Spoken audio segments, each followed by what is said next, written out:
Hi friends, ಈ ಸಂಚಿಕೆಯಲ್ಲಿ ಕರ್ಣ ಮತ್ತು ಮನೆಯವರು ಖುಷಿ ಪಡುವಂತಹ ಒಂದು ಸುದ್ದಿ ಸಿಗುತ್ತಿದೆ ಫ್ರೆಂಡ್ಸ್. ಅದೇನು ಅಂತ ತಿಳಿಯಲು ಈ ಚಾನಲ್ಗೆ ಒಂದು ಲೈಕ್ ಹಾಗೂ ಸಬ್ಸ್ಕ್ರೈಬ್ ಮಾಡ್ಕೊಳ್ಳೋದನ್ನ ಮರಿಬೇಡಿ. ಆ ಖುಷಿ ವಿಚಾರ ಎಂದರೆ, ಇಷ್ಟು ದಿನ ಭುವನೇಶ್ವರಿಯವರ ಮ್ಯಾನೇಜ್ಮೆಂಟ್ನಲ್ಲಿ ನಡೆಯುತ್ತಿದ್ದಂತಹ ಹಾಸ್ಪಿಟಲ್ ಇನ್ನು ಭುವನೇಶ್ವರಿಯವರಿಗೂ ಯಾವುದೇ ರೀತಿಯಾದಂತಹ ಸಂಬಂಧ ಇರೋದಿಲ್ಲ. ಅಂದರೆ ಭುವನೇಶ್ವರಿಯವರ ಯಾವುದೇ ರೀತಿಯಾದಂಥ ಹಕ್ಕು ಇರೋದಿಲ್ಲ ಅಂತ ಹೇಳಿ ಈಗ ಎಲ್ಲ ಬಂದು ಕರ್ಣನಿಗೆ ಹೇಳ್ತಾ ಇದ್ದಾರೆ. ಇದರಿಂದಾಗಿ ಎಲ್ಲರಿಗೂ ಸಹ ತುಂಬಾ ಖುಷಿ ಆಗ್ತಾ ಇದೆ.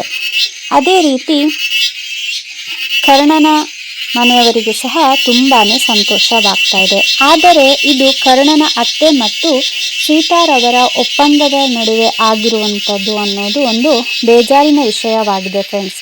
ಹೌದು, ಅದೇನೆಂದರೆ ಕರ್ಣನ ಅತ್ತೆ ದುರುದ್ದೇಶದಿಂದಾಗಿ ಸೀತನ ಬಳಿ ಈ ರೀತಿ ಮಾಡಲು ಹೇಳಿದ್ದು ಈಗ ಇವಳ ಕೆಲಸ ಮಾಡಿಕೊಡುತ್ತಿದ್ದಾಳೆ.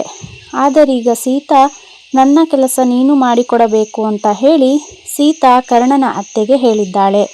ಅದೇನೆಂದರೆ ರಮೇಶ ಮತ್ತು ಮಾಲತಿಗೆ ಡಿವೋರ್ಸ್ ಆಗಬೇಕು ಅಂತ ಹೇಳಿ ಅದಕ್ಕೆ 1 ವಾರ ಟೈಮನ್ನು ತಗೊಂಡಿದ್ದಾಳೆ. ಹಾಗೆ ಇತ್ತ ಪೋಸ್ಟ್ ಕೂಡ ಬಂದಿದ್ದು ಕರ್ಣನ ಕೈಯಲ್ಲಿ ಈಗ ಡೈವರ್ಸ್ ಪೇಪರ್ ಕೂಡ ಇದ್ದು ಮಾಲತಿಗೆ ಮತ್ತು ಕರ್ಣನಿಗೆ ಫುಲ್ ಶಾಕ್ ಆಗಿದೆ ಅಂತಲೇ ಹೇಳ್ಬೋದು. ಅದೇ ರೀತಿ ರಮೇಶ್ ಕರ್ಣನ ಅಜ್ಜಿ ಬಳಿ ಸಹ ಬಂದ್ಬಿಟ್ಟು ತುಂಬ ಗೌರವಯುತವಾಗಿ ಮಾಲತಿಗೆ ನಾನು ಡಿವೋರ್ಸ್ ಕೊಡ್ತಾ ಇದ್ದೀನಿ ಅಂತ ಹೇಳಿ ಸಹ ಎಲ್ಲರಿಗೂ ಶಾಕನ್ನು ಕೊಡ್ತಾ ಇದ್ದಾನೆ.